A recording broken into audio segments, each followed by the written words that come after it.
ये बात है नवंबर 10, 2008 की। बराक ओबामा अभी अभी इलेक्शन जीते हैं और वो व्हाइट हाउस के जॉर्ज बुश से मिलने के लिए। इस मीटिंग में बुश ने ओबामा को एक टॉप सीक्रेट मिलिट्री वेपन के बारे में बताया जो यूएस मिलिट्री 2005 से इजराइल के साथ मिलकर डेवलप कर रही थी। इसका कोड नेम था प्रोजेक्ट ओलंपिक गेम्स। इस वेपन का मकसद था ईरान की सबसे सिक्योर न्यूक्लियर फैसिलिटी को टारगेट करना जो डीप अंडरग्राउंड बनाई गई थी, जहां सेंट्रीफ्यूजेस यूरेनियम को स्पिन करते हैं एनर्जी के लिए या फिर काफ़ी स्पिनिंग के बाद न्यूक्लियर वेपन बनाने के लिए। लेकिन दोस्तों ये सीक्रेट वेपन कोई मिसाइल नहीं था और ना ही कोई एयर स्ट्राइक का प्लान, बल्कि ये थी एक कंप्यूटर फाइल, सिर्फ 1 मेगाबाइट से भी कम साइज की फाइल, 150,000 लाइंस का कोड। ये छोटी सी फाइल ईरान में प्लांट की गई जहां से ये पूरे कंट्री में स्प्रेड हो गई। ये हार्ड ड्राइव्स में थी, यूएसबी ड्राइव में थी और इवन सीडीज में थी जहां से ये फैल रही थी। लेकिन इनिशियली ये वायरस कुछ नहीं कर रहा था, डोरमेंट पड़ा था और वेट कर रहा था अपने टारगेट सिस्टम तक पहुंचने का। दोस्तों वीडियो एंड तक देखते रहें क्योंकि मैं आपको बताऊंगा कि कैसे ये वायरस ईरान की नातांज फैसिलिटी में पहुंचा। लेकिन उससे पहले चैनल सब्सक्राइब कर लें क्योंकि साइबर वॉरफेयर की इस सीरीज में हम देखेंगे कि डिजिटल वॉरफेयर की शुरुआत कैसे हुई और क्यों एक्सपर्ट्स कहते हैं कि वर्ल्ड वॉर 3 ऑलरेडी शुरू हो चुकी है, सिर्फ हम रियलाइज नहीं कर रहे।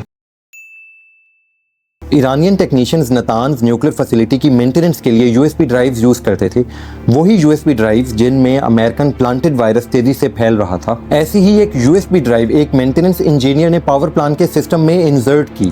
स्क्रीन पे कुछ नहीं दिखा, नॉर्मल ऑपरेशंस कंटिन्यू रहे, लेकिन बैकग्राउंड में एक 1 MB का पेलोड क्वाइटली इंस्टॉल हो चुका था। रॉल्फ लैंगनार जो एक जर्मन सिक्योरिटी कंसल्टेंट हैं कोट करते हैं, Stuxnet was the most sophisticated malware ever discovered at that time. ये पेलोड सेंट्रीफ्यूज को सिग्नल देता था कि स्पिनिंग स्पीड बढ़ाओ 84,600 RPM और फिर सडनली कम करो 120 RPM, जबकि सेंट्रीफ्यूज की नॉर्मल ऑपरेटिंग स्पीड थी 50,000 RPM। ये थी genius level deception. Control room में सब कुछ नॉर्मल नजर आ रहा था जबकि सेंट्रीफ्यूजेस फिजिकली डिस्ट्रॉय हो रहे थे।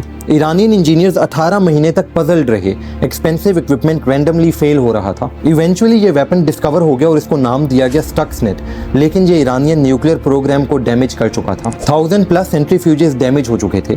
ईरान का न्यूक्लियर प्रोग्राम 3 इयर्स डिले हो गया और टोटल लॉस था $100+ मिलियन।